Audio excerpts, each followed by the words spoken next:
요한계시록 5장에 기록된 이 말씀을 통해서 하나님께서 주시는 은혜를 우리가 함께 나누기를 원합니다. 여러분, 요한계시록 5장 말씀에는 이 장차 되어질 일들을 기록한 두루마리와 7인을 소개하면서 이 어린 양 예수 그리스도에 대한 예배와 이 찬송의 모습을 기록을 하고 있습니다. 요한계시록 4장 말씀에서 이 보좌에 앉으신 성부 하나님에 대한 예배와 찬송을 기록을 했다면, 오늘 요한계시록 5장 말씀에는 자기 백성들을 구원한 어린 양 예수 그리스도에 대한 예배와 이 찬송의 모습을 기록하고 있습니다. 먼저 1절 말씀에 보시면 이 장차 되어질 일들을 기록한 이 두루마리의 모습을 요한이 설명을 하게 됩니다. 내가 봄에 보좌에 앉으신 이의 오른손에 두루마리가 있으니 안팎으로 썼고 7인으로 봉하였더라 라고 말씀을 합니다. 여기 보좌에 앉으신 분은 요한계시록 4장에 나오는 성부 하나님을 말씀합니다. 이 성부 하나님의 오른손에 안팎으로 쓰여진 두루마리가 있는데, 그 두루마리에는 7개의 이 도장으로 봉하며 놓은 두루마리가 있다라고 말씀을 합니다. 요한계시록 6장 말씀에 보시면 알겠지만 이 두루마리에 이 장차 될 일들, 이 자기 백성들을 구원하시고 이 죄인들을 심판하실 하나님의 계획들이 기록이 되어 있는 것입니다. 그런데 이 천사가 큰 소리로 선포를 합니다. 이 땅에서는 이 두루마리를 펴기 위해 그 두루마리를 임봉한 인을 뗄 사람이 아무도 없다, 이렇게 선포를 하게 됩니다. 여러분, 2절 말씀에 보시면 또 봄에 힘있는 천사가 큰 음성으로 외치기를 누가 그 두루마리를 펴며 그 인을 떼기에 합당하냐 하고 외칠 때, 이 3절 말씀에 보시면 설명을 합니다. 하늘 위에나 땅 위에나 땅 아래에 능히 이 두루마리를 펴거나 보거나 할 자가 없더라라고 말씀을 합니다. 이 성경은 분명히 말씀을 합니다. 하나님께서 말씀을 통해 계시하신 것, 이 드러내 보이신 것 외에는 아무도 장래 일은 알 수도 없고 볼 수도 없다라고 말씀을 합니다. 그래서 이 땅에서 최고의 지혜를 가졌다 하는 이 솔로몬도 내가 이 땅에 있는 모든 일들을 살피고 논할 수 있고 결론을 말할 수도 있지만 장래 일어날 일들은 알 수 없다라고 고백을 합니다. 여러분, 전도서 6장 13절에서 14절까지 말씀해 보시면 하나님께서 하시는 일을 보라. 하나님께서 굽게 하신 것을 누가 능히 곱게 하겠느냐. 형통한 날에는 기뻐하고 곤고한 날에는 되돌아보아라. 이 두 가지를 하나님께서 병행하게 하사 사람이 그의 장래 일을 능히 헤아리 알지 못하게 하셨느니라 라고 말씀을 하고 있습니다. 하나님이 하시는 일을 사람이 변경할 수 없습니다. 단지 형통한 날에는 감사하고 이 곤고한 날에는 자신의 삶을 돌아볼 뿐입니다. 이 두 가지 일 외에는 우리 인간들이 할 수 없습니다. 장래 되어질 일은 헤아리 알지 못하게 하셨다라고 분명히 말씀을 하고 있습니다. 그러므로 사람들이 내가 앞으로 되어질 일을 안다고 말하는 것은 성경적으로 맞지 않는 말입니다. 사람들이 현실의 삶을 살다가 어려운 문제를 만나거나 고통을 경험할 때 이 지나온 역사를 살피고 자신의 삶을 살펴서 지혜를 얻는 것이 옳은 것이지, 신령한 사람이 있다, 능력 있는 사람이 있다고 해서 내가 앞으로 어떻게 될지 물어보러 간다는 것은, 그것은 진짜 어리석은 것입니다. 그것은 하나님의 말씀을 믿지 않는 것이고 사탄에게 속게 되는 지름길이 되는 것입니다. 여러분, 사람들은 하나님께서 계시를 통해 보여주시는 만큼만 보게 되어 있습니다. 그런데 그 이상을 보려고 하면 그게 교만이 되는 것이고 더 지나치게 되면 죄가 되는 것입니다. 그래서 요한도 오늘 본문에는 장차 될 일을 기록한 이 두루마리와 인을 뗄 사람이 없을 때 슬퍼함으로 울었다라고 말씀을 합니다. 여러분, 4절 말씀에 보시면 그 두루마리를 펴거나 보거나 하기에 합당한 자가 보이지 아니하기로 내가 크게 울었더니 라고 말씀을 합니다. 그때 24장로 중에 한 사람이 7인을 뗄 사람을 소개를 합니다. 여러분, 5절 말씀에 보니까 이 장로 중에 한 사람이 내게 말하되 울지 말라. 유대 지파의 사자 이 다윗의 뿌리가 이겼으니 그 두루마리와 그 7인을 떼시리라 하더라라고 말씀을 합니다. 이 유대 지파의 사자 이 다윗의 뿌리가 누구십니까? 바로 예수 그리스도입니다. 이 당시에 요한의 편지를 검열했을 이 로마인들은 이 말이 무슨 말인지를 전혀 몰랐을 것입니다. 그러나 유대인들이나 이 성경을 알고 있는 사람들은요, 이 말을 단번에 알아들을 수 있습니다. 여러분, 유다 지파의 사자는 창세기 49장 말씀에 야곱이 자기 아들들을 축복할 때 유다를 축복했던 이 축복의 말씀입니다. 이 다윗의 뿌리, 이 다윗의 가지라는 말은 다윗의 혈통을 통해 다윗의 후손으로 오신 예수님을 말씀하는 겁니다. 이 예수님께서 이긴 자가 되었다라고 말씀하는 겁니다. 여러분, 이 예수님께서 이 땅을 다스리는 모든 임금들의 머리가 되시는 분이고 음부의 열쇠를 가지신 분이고 장차 될 일에 대한 이 비밀의 열쇠를 가지신 분이라는 것을 보여주는 것입니다. 이 예수 그리스도 외에는 장차 될 일을 보여주고 알게 하실 분이 없다는 것입니다. 그래서 6절 말씀에 보시면 어린 양 예수님께서 이 성부 하나님으로부터 이 두루마리를 취하시는 장면이 기록이 되어 있습니다. 내가 또 보니 보좌와 내 생물과 장로들 사이에 한 어린 양이 서 있는데 일찍이 죽임을 당한 것 같더라. 그에게 7뿔과 7눈이 있으니 이 눈은 온 땅에 보내심을 받은 하나님의 7영이더라. 그 어린 양이 나와서 보좌에 앉으시니 오른손에서 두루마리를 취하시니라 라고 말씀을 합니다. 여러분, 요한계시록 4장 말씀에는 소개하지 않았지만 이 오늘 요한계시록 5장 말씀에 이 성자 예수님의 모습을 이제 소개를 하고 있습니다. 이 성자 예수님을 어린 양이라고 표현을 하고 있는데요. 여러분, 이것은 죄인들을 구원하기 위해 이 죄값을 지불하시는 이 속죄의 죄물이 되신 분이 바로 예수님이라는 것을 강조하기 위해서 요한이 사용하는 이 예수님에 대한 이미지입니다. 이 세례 요한도 예수님을 처음 보았을 때 보라, 세상의 죄를 지고 가는 하나님의 어린 양이로다 이렇게 소개를 했습니다. 앞으로 이 요한계시록에는요, 이 예수님을 어린 양이라고 표현하는 것을 종종 보게 될 것입니다. 그리고 예수님께서는 이 보좌와 이 네 생물과 24장로 사이에 서 계시는데 그에게 7뿔과 7눈이 있다 이렇게 설명을 합니다. 이 뿔은 권세를 상징하는 것이고 또 눈은 온 땅에 보내심을 받은 하나님의 영, 이 성령이라고 말씀을 합니다. 여기서 7이라는 숫자는요, 완전함을 상징하기 때문에 완전한 권세를 가지시고 또 온 땅을 성령을 통해 감찰하시는 이 예수님을 소개하는 것입니다. 그리고 7절 말씀부터 예수님께서 그 두루마리를 취하실 때 하늘에 있는 이 모든 존재들과 땅에 있는 모든 피조물들이 이 성자 예수님과 이 성부 하나님을 찬송하는 모습이 기록되어 있습니다. 이것 또한 이 천상의 예배의 모습입니다.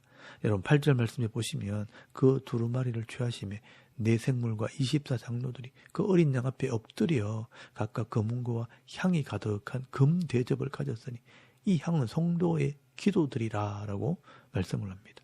여기 네 생물과 24장로들이요 어린 양 앞에 엎드리는 것, 이게 바로 예배를 말하는 것입니다. 그리고 9절 말씀에 이 어린 양에게 찬양을 드리게 됩니다. 왜 이 어린 양이 이 두루마리를 취하실 때 찬송을 올려드리느냐? 여러분, 하나님께서는요 그 당시에 이 고난당한 성도들을 위해 일부분이지만 장차 일어나게 될 일들을 계시를 통해 보여주시기로 작정하신 것입니다. 여러분, 이것은 놀라운 사건이 아닐 수 없습니다. 아무도 알지 못하고 보지 못하는 것을 이 성도들을 위해 알게 하심으로 바른 믿음과 바른 신앙을 가질 수 있도록 이 하나님의 계획을 열어서 보여주신 것입니다. 그때 이 하늘에 있는 피조물들과 땅에 있는 모든 피조물들이요 이 성자 예수님과 이 성부 하나님을 찬송을 하게 되는 것입니다. 그래서 8절 말씀에 잘 보시면 이 먼저 하나님의 보좌 앞에서 이 찬송이 울려 퍼집니다. 이 네 생물, 이 지상에 있는 이 모든 창조물들을 대표하는 이 천사들과 또 이 구약과 신약의 모든 성도들을 대표하는 24장로들이 그 어린 양 앞에 먼저 엎드리게 되는 것입니다. 그리고 9절 말씀에 새 노래로 찬양을 하게 됩니다. 두루마리를 가지시고 그 인봉을 떼시기에 합당하시도다. 일찍이 죽임을 당하사 각 족속과 방언과 백성과 나라 가운데서 사람들을 피로 사서 하나님께 드리시고 그들로 우리 하나님 앞에서 나라와 제사장들을 삼으셨으니 그들이 땅에서 왕노릇하리로다 하면서 찬양을 드립니다.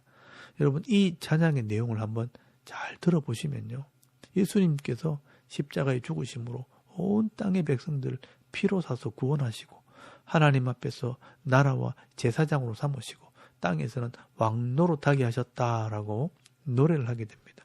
그런데 그 당시에 구원받은 이 하나님 백성들은 로마 황제 때문에 핍박과 고난을 받고 있었고요. 또 영적으로 이 사탄에게 공경을 당하는 그런 힘든 상황이었습니다.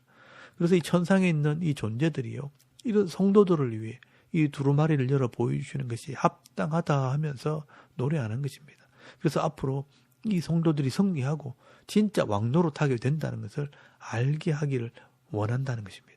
그래서 8절 말씀해 보시면 네 생물과 24장로들의 손에는 금 대접을 가졌는데 거기에는 성도들의 검은고와 향이 가득하다라고 말씀을 하는데, 이 검은고는 성도들의 찬양이고요, 이 향은 성도들의 기도를 말하는 것입니다. 이 땅에 택한 백성들이 고난 가운데 또 환난 가운데 찬송을 하고 기도하는 것들은 절대로 없어지지 않는다는 것입니다. 이 성도들의 이 찬송과 이 기도는 하나님 앞에 그대로 상달되어지고 있는 것을 그림으로, 이미지로 보여주고 있는 것입니다.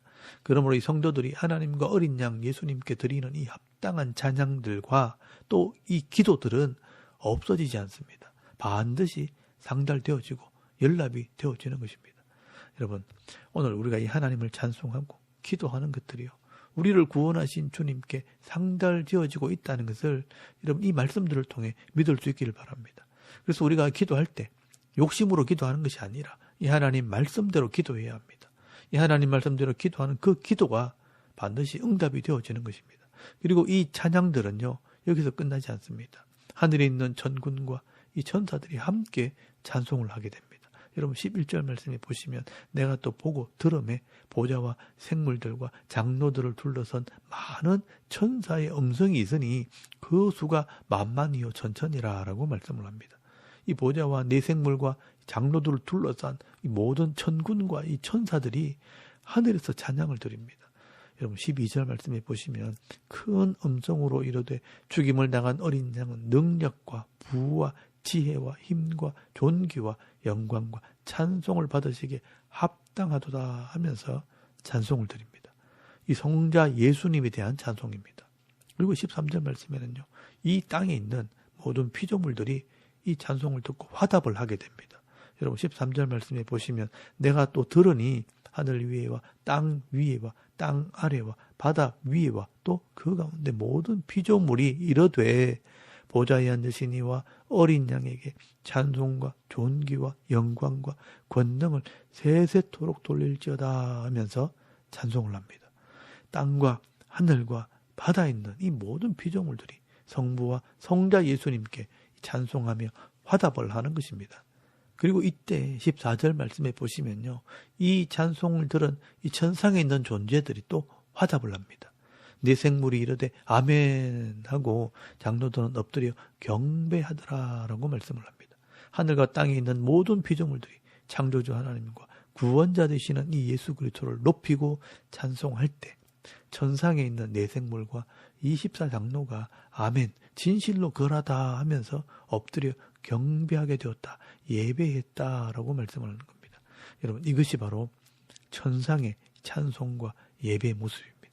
이 예배는요, 온 우주적인 예배인 것입니다. 하나님께서는 지금도 하늘과 땅에 있는 이 모든 창조물들이 드리는 이 예배를 받으시고 있다는 것입니다. 그러므로 우리가 이 예배라는 이 의미를 조금 더 넓게 생각해야 됩니다. 우리가 드리는 이 예배는 그냥 함부로 내가 만족하고 내가 기쁘자고 드리는 그런 예배가 되어서는 안 되는 것입니다. 지금 우리 성도들이 모여서 드리고 있는 이 예배는요, 이렇게 온 우주에 들어지고 있는 이 예배의 한 일부분일 뿐인 것입니다. 그러므로 내가 이 구원받은 백성으로서 하나님을 찬송하고 예수님을 찬송하는 이 예배에 참여하게 될 때 천상에 있는 모든 존재와 이 땅에 있는 모든 피조물들이 함께 참여하는 예배가 되는 것입니다. 오늘도 우리가 적은 무리가 모여서 함께 찬송을 하고 예배 드리고 있지만 하나님께서 이 예배를 받으시고 하늘에서 화답하시고 있다는 것을 여러분 반드시 기억하실 수 있길 바랍니다. 오늘 요한계시록 5장 말씀에는요, 두 가지 사실을 분명히 말씀을 하고 있습니다. 어린 양 예수님을 통해 장차 되어질 일에 대해서 계시할 때 이 계시의 말씀을 통해 이 땅의 마지막 때 일어날 일에 대해서 알게 되었다는 것입니다. 그러므로 이 요한계시록의 말씀을 우리가 분명히 깨달아서 하나님의 나라에 대한 분명한 소망을 가지고 살아가는 그런 믿음 있는 성도들이 다 되실 수 있길 바랍니다. 그리고 또 하나는요, 우리가 드리는 이 예배를 통해 하나님께서 영광을 받으시고 또 우리가 드리는 이 찬송과 기도를 들으시고 응답하신다는 사실을 여러분 믿을 수 있길 바랍니다. 그래서 오늘도 하나님께서 기뻐하시는 이런 예배의 삶, 또 찬송과 기도의 삶을 살아갈 수 있는 저와 여러분의 이런 영적인 삶의 모습이 되실 수 있기를 주의 이름으로 축원합니다. 아멘. 우리 잠깐 기도드리겠습니다. 오늘도 이 하나님 말씀을 밝히 깨달아 이 미래를 준비하는 지혜로운 성도가 되게 하옵소서. 또 진정한 예배의 삶을 살게 하옵소서. 또 나라와 민족을 위해 섬기는 교회와 이 가정과 자녀들의 믿음을 위해서 또 개인의 기도 제목을 따라 기도하고 오늘 하루 삶을 또 시작할 수 있길 바랍니다. 다 같이 우리 하나님께 한번 기도드리겠습니다. 살아계신 하나님, 은혜를 참 감사합니다. 오늘 이 아침에 우리가 하나님을 예배하게 하시고